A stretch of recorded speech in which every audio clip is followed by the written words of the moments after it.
जय Hind guys. Now start और next video lecture. अपनी कड़ी को आगे बढ़ाते हैं। इसके पहले हम लोगों ने डायरेक्शन कोसाइंस और डायरेक्शन रेशियो के कंसेप्ट की बात की। अब हम लोग उस डायरेक्शन कोसाइंस की बात करेंगे जहां दो पॉइंट्स गिवन आर यूं कहें कि अब हम ऐसे लाइंस के डायरेक्शन कोसाइंस की बात करने जा रहे हैं जो दो पॉइंटों से होके जाता है। तो टॉपिक हमारी ये हो गई कि direction cosines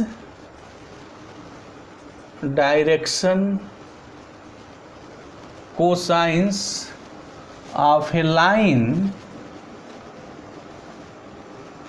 passing through two points. कोई भी दो पॉइंट्स हैं, मान लीजिए हम इनका नामकरण संस्कार कर दे रहे हैं x1 y1 z1, एक ये पॉइंट्स हो गया एंड दूसरा जो पॉइंट हो गया x2 y2 z2 हो गया। ठीक है जी।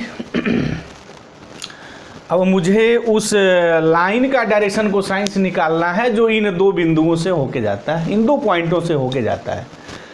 तो हमें पता है कि दो पॉइंट से होके जाने वाली केवल एक यूनिक लाइन हो सकती है, एक ही लाइन होगी। ठीक है जी।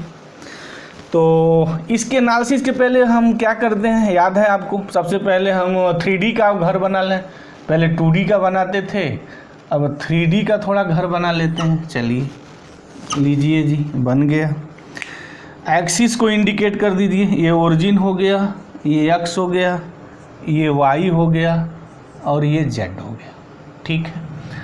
हमारी जो लाइन है वो पॉइंट P और Q से पास करती है। मान लेते हैं दो पॉइंट का नाम हम P एंड Q रख देते हैं। तो चलिए, ये जो लाइन है हमारी, ये पॉइंट यहाँ P है और यहाँ पॉइंट हमारा Q है और कोऑर्डिनेट पता है, इसका x1 y1 z1 कर देते हैं। P है और ये Q है, इसको x2 y2 z2। अब यहाँ ध्यान से देखिए, 3D थोड़ा समझने का प्रयास करिए, अटेंशन इधर करिए, आपको समझ में आ जाएगा इसका कंसेप्ट। ठीक, ये हमारी हो गई लाइन वो पूरी, और ये P है और ये Q है। ठीक है, दिस दिखाई दे रहा है, this point P, this point Q, ये लाइन है हमारी। This is line segment. क्या इसको इधर चल जाइए जहाँ तक जाना है, एंड तक, इसको इधर एंड तक कर दीजिए। This is the concept on the line. वो बात तो आप बिल्कुल जानते हैं। ठीक है। अब हम निकालेंगे कैसे, देखिए। अच्छा, एक बात और कंसीडर कर लीजिए कि ये जो लाइन है वो x, y और z से एंगल जो है हमारा अल्फा, बीटा एंड गामा बनाता है। ये भी मेरा फिक्स होता है। ठीक है, मतलब x एक्सिस से ये जो लाइन होगी अल्फा बनाएगा, y एक्सिस से बीटा और z एक्सिस से गामा। तो निकालेंगे कैसे? इस पॉइंट से जो x, y जो प्लेन है आप परपेंडिकुलर ड्रा कर दीजिए। मान लीजिए हम उसको PM कह रहे हैं। ठीक है, वो PM प्राइम मिनिस्टर साहब नहीं है, PM दिस, और हम यहाँ परपेंडिकुलर ड्रा कर लिए, QN हो गया। अब देखिए, ये जो PM है और ये जो QN जो लाइन बन रही है स्पेस में, इस P से इस पे परपेंडिकुलर ड्रा करिए तो हमारा कैसा होगा? दिस, ये ऐसा फिगर बनेगा। यहाँ बनाए अगर तो देखिए ऐसा फिगर बनेगा। ये XY प्लेन है, हमने यहाँ से परपेंडिकुलर ड्रा कर लिया, दिस इज़ द PM। यहाँ से हमने ड्रा कर लिया, दिस इज द QN, इसको मिला दिया। अब P से परपेंडिकुलर हमने जो है ये QN पे डाला, दिस, मान लीजिए हमने इसका नाम L रख दिया, PL, ये परपेंडिकुलर है। अब यहाँ थोड़ा ध्यान देने वाली बात है, देखिए ये जो लाइन है वो Z एक्सिस से गामा एंगल बनाता है। तो इसका मतलब क्या होगा? ये परपेंडिकुलर है तो this is the parallel to the axis of Z। ये भी परपेंडिकुलर है तो parallel to the axis of Z। तो इसकी मीनिंग क्या होगी कि अगर ये एंगल गामा है तो नेचुरल सी बात है कि अगर हम इसको ऐसे करें यूं, अगर ये एंगल गामा है तो ये एंगल भी मेरी गामा होगी, दिस, ये एंगल मेरी 90 माइनस गामा होगी। ये परपेंडिकुलर ड्रा किए हैं तो 90 होगा, तो ये एंगल मेरी ये हो गया 90 माइनस गामा, ये 90 ऑलरेडी है ही है, तो ये मेरी एंगल गामा होगी। ठीक है। अब देखिए इनके बीच की डिस्टेंस क्या होगी उसको थोड़ा समझिए, प्रैक्टिकली समझिए। ये आपका P और Q है, दिस इज द PQ। यहाँ से हमने perpendicular draw x, y plane पे डाला है, वो हमारा है PM।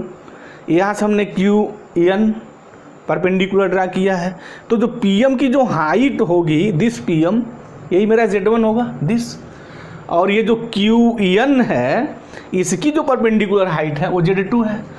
अब हम P से परपेंडिकुलर इस पर ड्रा किए हैं, ये जो है, तो फिर कितना हो जाएगा, दिस जो परपेंडिकुलर बचेगा यहाँ से, दिस ये जो हमारा QL है ये कितना हो जाएगा, यहाँ हो गया Z1, ये हो गया Z2, तो Z2 माइनस Z1 और Z2 माइनस Z2 कोई बात नहीं है। तो यहाँ अगर ये Z2 है और ये Z1 है तो QL जो होगा वो मेरा Z2 माइनस Z1 होगा। ठीक है जी। अब आ जाइए इस ट्रायंगल में, इन दिस ट्रायंगल। तो ये ट्रायंगल मेरी ऐसी हो गई, अब थोड़ा यहाँ अलग बना दें समझने के लिए। ये हो गया, ये एंगल मेरी गामा है, ये P है, ये Q है, ये L है और ये डिस्टेंस Z2 माइनस Z1 है। तो cos gamma is equal to what, cos gamma is equal to by this figure from this triangle, ये 90 डिग्री है तो इस एंगल के सामने परपेंडिकुलर हो गया, 90 के सामने हाइपोटेन्यूज होता है, ऑलवेज क्लियर हियर। तो जो साइड शेष बचती है वो बेस हो जाता है। ये भी बेस और परपेंडिकुलर में भी हमने देखा है लेक्चर्स के दौरान स्टूडेंट बहुत कंफ्यूज रहते हैं, और बेस और परपेंडिकुलर हमेशा राइट एंगल ट्रायंगल में होता है। तो थोड़ी उसकी मैं बात यहाँ कर लूँ। 90 के जो सामने होता है हमेशा वो, उसको हम लोग हाइपोटेन्यूज कहते हैं, वो फिक्स हो गया। 90 के अलावा जो दो एंगल बची उसके सामने जो साइड होती है वो परपेंडिकुलर होता है। कीप फैक्ट इन माइंड कि एंगल के सामने की साइड परपेंडिकुलर होती है, बट वो एंगल 90 डिग्री नहीं होनी चाहिए। जैसे ये गामा है ना, तो गामा के सामने साइड कौन है, PL है, तो इस एंगल के लिए PL परपेंडिकुलर होगा। बट ये जो एंगल है इस एंगल के लिए परपेंडिकुलर QL होगा। तो हम कास गामा अगर निकालने जा रहे हैं तो कास गामा क्या होगा, PL परपेंडिकुलर हो गया, तो बेस मैं लिखता हूँ तो ये हो गया QL बेस, और परपेंडिकुलर हमारा है हाइपोटेन्यूज PQ हो गया। QL है Z2 minus Z1 by PQ। अब इस कास गामा को ही मैं L लिखता हूँ, यानी L जो हुआ हमारा Z2 minus Z1 by PQ। ठीक। सिमिलरली अगर हम लोग कास अल्फ़ा निकालने जाएं तो कास अल्फ़ा क्या आएगा, अल्फ़ा जहाँ PQ जो है x एक्सिस से एंगल बनाता है, यूज सिमिलर कंसेप्ट, वो मेरा आएगा x2 minus x1 by PQ आएगा, और जो कास बीटा होगा वो y2 minus y by PQ आएगा। इस कास अल्फ़ा को मैं m से लिखता हूँ, यानी m is equal to x2 minus x1 by PQ, और इस कास बीटा को ही n लिखा जाता है, और ये हो गया y2 minus y1 by PQ। हो गई मेरी बातें।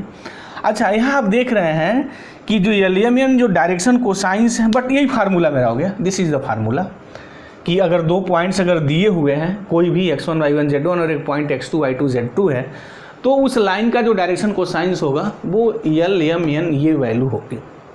ठीक है।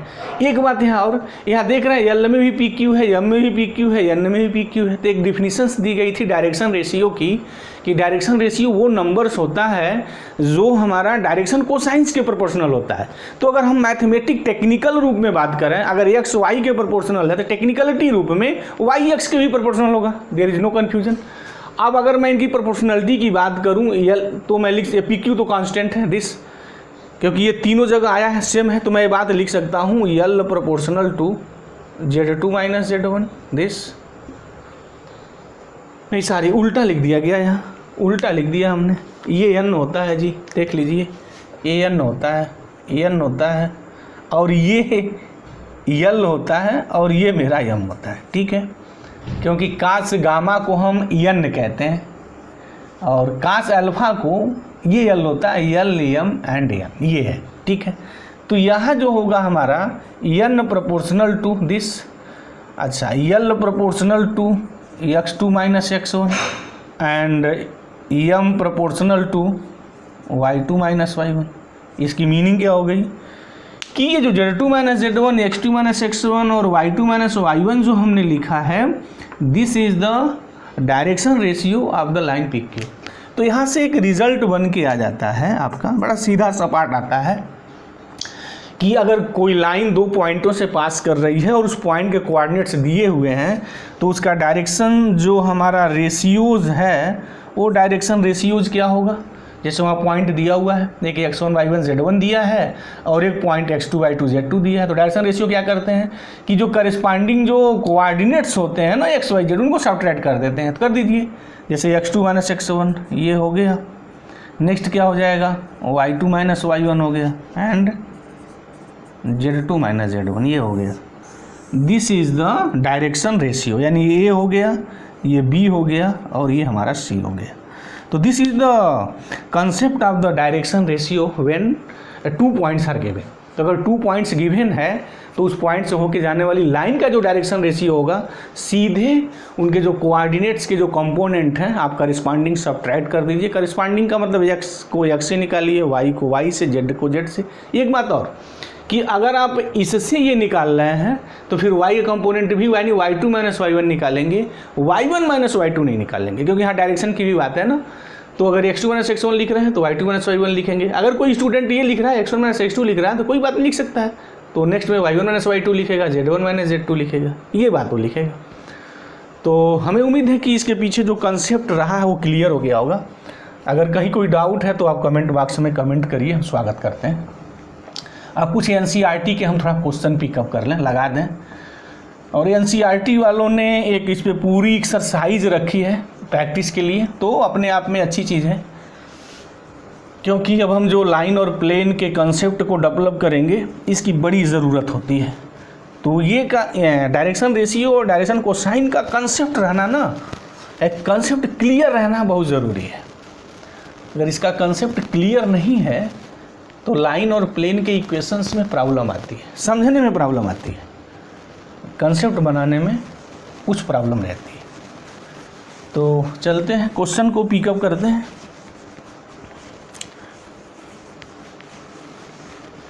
जैसे अगर हम यहाँ देखें तो ये एक्सरसाइज जो है NCERT की 11.1 की है ये एक्सरसाइज, और इसका क्वेश्चन फर्स्ट ये कह रहा है कि if A line makes angle 90 degree. मैं पूरा क्वेश्चन नहीं लिख रहा हूँ, ज़रूरत भर की चीज़ मैं लिख रहा हूँ।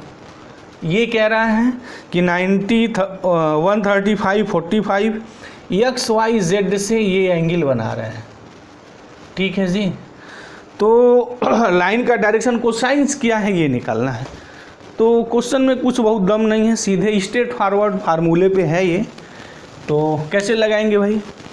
क्वेश्चन ये है कि उस लाइन का डायरेक्शन कोसाइंस आपसे पूछा जा रहा है जो x के साथ 90 डिग्री बना रहा है, y के साथ 135 डिग्री है और z के साथ 45 है। तो ये तो पता है ना, L इज इक्वल टू क्या होता है, cos alpha, M is equal to cos beta, N is equal to cos gamma. तो चलिए L हो गया कास अल्फा 90 हो गया सीधे, M कास बीटा 135 और N जो है कास गामा तो Z के साथ 45। तो वैल्यू क्या आ गई, L इज इक्वल टू, ये तो 0 हो गया, M इज इक्वल टू -1/√2 होगा, ठीक है, और N इज इक्वल टू 1/√2 होगा। ये इसका डायरेक्शन कोसाइंस होगा। अच्छा एक बात और मैं आपको बता दूं, कुछ कंसेप्ट यहाँ कि डायरेक्शन अगर कोसाइंस अगर है तो ये रिलेशन हमेशा ट्रू होना चाहिए। अगर इनके स्क्वायर का सम 1 नहीं है तो वो डायरेक्शन कोसाइंस नहीं हो सकता है। देख लीजिए, इनके स्क्वायर का सम करिए, पक्का 1 आना चाहिए। तो 0 का स्क्वायर 0, इसका स्क्वायर 1/2, ये 1 आना चाहिए। तो है half is equal to half, S है 1, तो पक्का ये डायरेक्शन कोसाइंस है। इस पे बड़े टेक्निकल चीज़ें बनेंगी जिसको हम लोग थोड़ा फर्दर वे डिस्कस करेंगे। बड़ा एक मिमिक टाइप की चीज़ें बनती हैं यहाँ। अब दूसरे क्वेश्चंस की बात यहाँ करते हैं। एक और क्वेश्चन है यहाँ, जैसे कह रहा है कि कोलिनियर का भी कंसेप्ट आता है, तो उसको भी हम थोड़ा बताते हैं। कह रहा है कि सो दैट द पॉइंट्स, यहाँ पॉइंट्स दिए हुए हैं, एक है 2, 3, 4 है और एक पॉइंट है -1, -2 एंड 1 है, और नेक्स्ट जो पॉइंट है वो 5, 8 और 7 है। प्रूफ करना है कि ये हमारे कोलिनियर होंगे, कोलिनियरिटी प्रूफ करनी है कि 3 पॉइंट्स कोलिनियर है या नहीं। अच्छा, कोलिनियर्स की बात का मतलब क्या है कि 3 पॉइंट्स कोलिनियर है, क्या मतलब होता है कि अगर कोई पॉइंट्स एक लाइन में लाई कर जाए ना तो वो कोलिनियर होते हैं। तो डायरेक्शन रेशियो के कंसेप्ट भी प्रूफ करते हैं कि अगर डायरेक्शन रेशियोज एक है या उनका रेशियो एक है तो वो एक ही लाइन को रिप्रेजेंट करता है। जैसे यहाँ अगर हम इसको A ले लें, इसको B ले लें, C ले लें, ये हो गया A, B और C। तो AB का डायरेक्शन रेशियो निकालने जा रहे हैं, direction ratios of A B कैसे निकालेंगे, अभी बताए हैं कि इनके जो कंपोनेंट्स हैं एक्स वाई जेड को सब्ट्रैक्ट कर दीजिए। तो -1 में से -1 में से 2 निकालेंगे तो -3 हो जाएगा, ये हो जाएगा। -2 है, सब्ट्रैक्ट करेंगे तो -3 आएगा, तो रिजल्टेंट -5 देगा। ये 1 - 4 करेंगे तो -3 हो जाएगा, ये हो गया। अच्छा, डायरेक्शन रेशियो ऑफ अगर मैं बी सी निकालूँ तो फिर ये देख लीजिए क्या आएगा। आर कह दूँ थोड़ा, आर इक्वल भी लिखिए, नहीं आर करिए। बी सी निकालने जाए सेम बात, तो 3 में से अगर 1 - 1 निकालेंगे तो 4 आ जाएगा, यानी सॉरी ये 5 है, अभी कम गड़बड़ा जाता। 5 में से अगर 1 करेंगे ना -1 तो 6 हो जाएगा। 8 में से अगर -2 सब्ट्रैक्ट करेंगे तो 10 आ जाएगा, और 7 में से 1 सब्ट्रैक्ट करेंगे 6 आ जाएगा। तो देखिए इनकी रेशियो सेम है या नहीं। अगर इसमें मैं 2 से मल्टीप्लाई कर दूं -2 से, तो -2 से मल्टीप्लाई करने पर क्या आएगा, देखिए -2 का जब -3 मल्टीप्लाई करेंगे तो what, this is the 6, this is the 10 and this is the 6।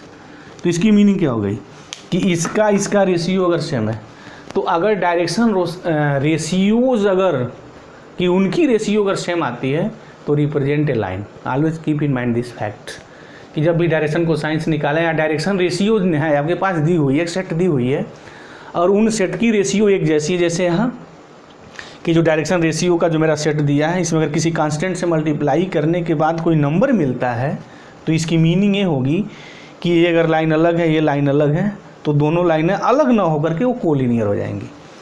तो ए बी और जो हमारा जो बी सी है लाई इन ए लाइन, मतलब A B C these are the collinear.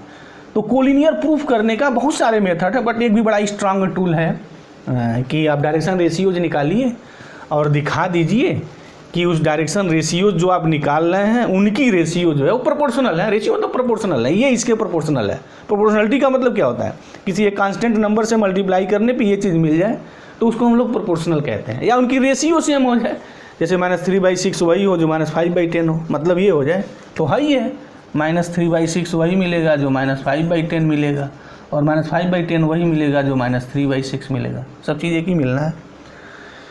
तो रेशियो सेम हो आर, ये इसके प्रोपोर्शनल हो, ये इसके प्रोपोर्शनल हो, वो प्रोपोर्शनल होना चाहिए। और प्रोपोर्शनल का कंसेप्ट ये है कि किसी एक कांस्टेंट से मल्टीप्लाई करने पे दूसरा चीज़ मिल जाए और वो कांस्टेंट हमारा नॉन जीरो होना चाहिए। तो ठीक है जी, ये बिल्कुल क्लियर हो गया होगा कि अगर कोई भी 3 पॉइंट्स आपको कोलिनियर प्रूफ करना है तो फिर उसमें से जो 3 लाइंस हैं आप डायरेक्शन रेशियो निकालिए जैसे ये निकाला गया है, और देखिए कि वो प्रोपोर्शनल है या नहीं। अगर वो प्रोपोर्शनल है तो फिर एक ही लाइन को रिप्रेजेंट करेगा, अगर नहीं है तो फिर अलग अलग लाइनें होंगी, या वो जो पॉइंट्स होंगे वो पॉइंट्स हमारे कोलिनियर नहीं होंगे। बस चाहे क्वेश्चंस में और उठा लूँ तो पिकअप करें, बड़ा अच्छा ये भी क्वेश्चंस माना जाता है कि उस लाइन का डायरेक्शन को साइंस क्या होगा जो एक्स वाई जेड से इक्वल एंगल बनाता है। ये एनसीईआरटी का क्वेश्चन है कि उस लाइन का डायरेक्शन को साइंस निकालना है जो एक्सिस से इक्वल एंगल बनाता है। तो लेट कर लेते हैं, जेड एक्सिस एक्स एक्सिस से अल्फा एंगल बना रहा है, वाई एक्सिस से भी अल्फा और जेड एक्सिस से अल्फा। ये बात है आपके पास कि उस लाइन का डायरेक्शन को साइंस निकालना है जो एक्स वाई जेड से इक्वल एंगल बनाता है। ठीक है जी, हो गई बात। तो यल क्या होता है पता है, सीधे काश भिड़ा दीजिए, हो गया ये। ठीक है जी, एक रिलेशन आप जानते हैं बड़ा स्ट्रांग कि ये अगर डायरेक्शन को साइन है तो ये 1 होना चाहिए। तो चलिए आइए, cos square alpha plus cos square alpha plus cos square alpha 1 होगा। ये लेमन की वैल्यू यहाँ से हमने पुट कर दिया। अब ये हो गया 3 कास स्क्वायर अल्फा 1, तो cos alpha is equal to ±1/√3। तो कोई एक वैल्यू ले लीजिए, तो कास अल्फा क्या हो गया 1/√3। तो कास अल्फा और यल क्या हो गया, यल भी कास अल्फा है तो 1/√3, यम भी कास अल्फा है तो ये होगा। ठीक है, अच्छा कैसे प्रूफ करेंगे कि यही इसकी डायरेक्शन को साइंस होगी, तो ये ब्रह्मास्त्र है ना आपके पास, यही प्रूव करेगा कि 3 नंबर किसी लाइन का डायरेक्शन को साइंस है या नहीं। ठीक है जी, अगर इन तीनों के स्क्वायर का सम अगर 1 होता है तो पक्का डायरेक्शन कोसाइंस है, अगर नहीं होगा तो किसी कीमत पर भी नहीं होगा। डायरेक्शन रेशियो तो हो सकता है, but direction cosines way he 3 number होंगे जो इस रिलेशन को सेटिस्फाई करेंगे। तो देख लीजिए हो रहा है या नहीं। 1/√3 का स्क्वायर करेंगे तो ये आएगा, अगेन m स्क्वायर मतलब 1/3 देगा, ये 1 आना चाहिए, ये ऐड करेंगे तो 3/3 1 है, यस है, 1 = 1 सेटिस्फाई कर रहा है। तो डेफिनेटली ये जो हमारे नंबर्स हैं डायरेक्शन कोसाइंस, और किसके डायरेक्शन कोसाइंस है? उस लाइन के डायरेक्शन कोसाइंस हैं जो XYZ से इक्वल एंगल बनाता है। यानी जो XYZ से इक्वल एंगल बनाता है उस स्ट्रेट लाइन की डायरेक्शन कोसाइंस 1/√3 होगी। अच्छा, प्लस माइनस भी आया है, या तो सब आप प्लस सेट में लिखिए या माइनस लिखिए, बात एक ही है। तो हम एक ही लिखते हैं, डायरेक्टेड लाइन में हम लोग एक ही लिखते हैं, प्लस ही लिखिए। बट अगर आपसे वैल्यू पूछी जा रही है ना लाइन कौन सी होगी, तो उसका पूरा आपको डायरेक्शन कोसाइंस लिखना है, तो फिर LMN तो मैं यही लिखूंगा।